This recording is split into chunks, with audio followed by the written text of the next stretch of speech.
2 days on, and the sound of battle again echoed over Nairobi. It was a sustained exchange that dashed any faint hope there might have been that in time this siege could be ended through negotiation.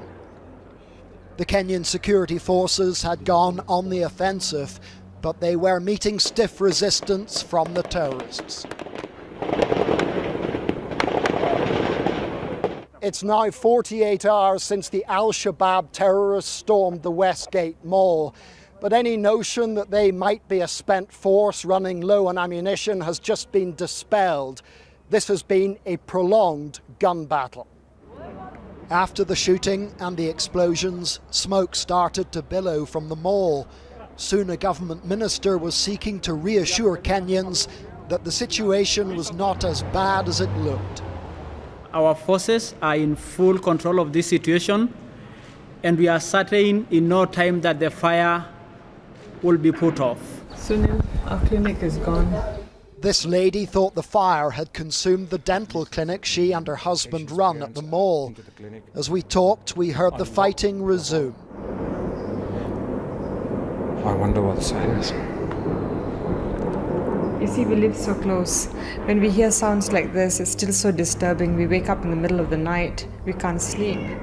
This couple were among those who hid in the mall for several hours on Saturday as they were stalked by pure evil. For a long time, shoppers did not know which way to turn, as all around them they could hear the sound of death. Word soon got out that the killers were selecting non-Muslims to murder by asking those they cornered to recite the Quran. These are terrorists. I think they are terrorists, not criminals. At gunpoint, people were quite literally facing a question of life or death. What was it like in that room? It must have been the longest 5 hours of your life. It was so difficult because all of us were in prayers, and then we kept getting SMSs from people. Friends were telling us that the people who were injured were told that they had to recite a verse of the Quran, and if they didn't know the verse, they were the ones who got shot. So in that 5 hours, we tried to memorize the verse of the Quran. This 15-year-old girl lost her grandmother in the rampage, but she herself managed to survive being shot by a gunman who looked her in the eye as he pulled the trigger.